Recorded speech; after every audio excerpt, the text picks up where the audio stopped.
എല്ലാവർക്കും നമസ്കാരം. ഇന്നത്തെ ടോപ്പിക് എന്ന് പറയുന്നത് serve the needy and the spiritual. അതായത് ജീവിതത്തിൽ നമ്മൾ രണ്ട് തരത്തിലുള്ള ആളുകളെയാണ് സഹായിക്കേണ്ടത്. ഒന്ന് പരസഹായം ഇല്ലാതെ ജീവിക്കാൻ പറ്റാത്ത വ്യക്തികൾ, മറ്റൊന്ന് ആത്മീയപരമായിട്ട് ജീവിതം നയിക്കുന്ന വ്യക്തികൾ. ഇപ്പോൾ കഴിഞ്ഞ ദിവസം നമ്മൾ പറഞ്ഞ വീഡിയോയുടെ ഒരു ചെറിയൊരു തുടർച്ച ഈ ഒരു വീഡിയോയിലും ഉണ്ട്. അപ്പം ഈ പരസഹായം കൂടാതെ കഴിയാൻ പറ്റാത്ത വ്യക്തികൾ അവർ ആരാണെന്നുള്ളത് നമുക്ക് തീർച്ചയായിട്ടും തിരിച്ചറിയാനായിട്ട് സാധിക്കണം. അങ്ങനെയുള്ള ആളുകൾക്ക് നമ്മൾ സഹായം ചെയ്തു കൊടുക്കുക എന്ന് പറഞ്ഞു. ഈ സഹായം എന്ന് ഉദ്ദേശിക്കുന്നത് എപ്പോഴും ശരിക്കും കാശ് കൊണ്ടോ അല്ലെങ്കിൽ ഭക്ഷണം കൊണ്ടോ ഉള്ള സഹായം ആവണമെന്ന് നിർബന്ധമില്ല.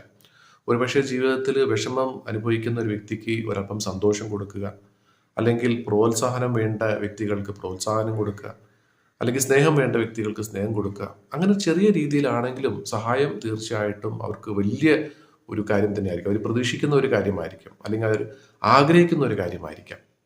അപ്പം ശരിക്കും പറഞ്ഞാൽ അവർ ആഗ്രഹിക്കുന്ന സമയത്ത് ആ ഒരു ചെറിയ സഹായം നമുക്ക് ചെയ്തു കൊടുക്കാൻ പറ്റുമെങ്കിൽ അവരിലുണ്ടാകുന്ന സന്തോഷം കൊണ്ടിട്ട് തന്നെ നമുക്ക് ജീവിതത്തിൽ സന്തോഷമുണ്ടാകും. പിന്നെ ഇനി ആത്മീയപരമായിട്ട് ജീവിതം നയിക്കുന്ന വ്യക്തികളെ സഹായിക്കുന്നത് കൊണ്ട് എന്താണ് ഉദ്ദേശിക്കുന്നത്? ആത്മീയപരമായിട്ട് ജീവിതം നയിക്കുന്ന വ്യക്തികൾ കഴിഞ്ഞ വീഡിയോയിൽ പറഞ്ഞ പോലെ തന്നെ അവരുടെ വേഷം ചിലപ്പം മോശപ്പെട്ട വേഷമായിരിക്കാം, വലിയ ആർഭാടമില്ലാത്തൊരു ജീവിതമായിരിക്കും അവർ നയിച്ചു തീർക്കുന്നത്. പക്ഷേ അവരുടെ ഉള്ളിൽ ധാരാളം അനുഭവങ്ങളും ധാരാളം അറിവും സമ്പത്തും ഉണ്ടാവും. സമ്പത്ത് സാമ്പത്തികമായിട്ട് അവരുടെ കയ്യിൽ കാശൊന്നും ഉണ്ടാവില്ല, പക്ഷെ അറിവുണ്ടാകും.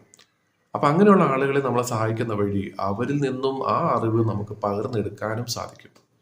അപ്പം തീർച്ചയായിട്ടും അത് എന്തുകൊണ്ടും നമുക്ക് പ്രയോജനപ്പെടുന്ന ഒരു കാര്യം തന്നെയാണ്.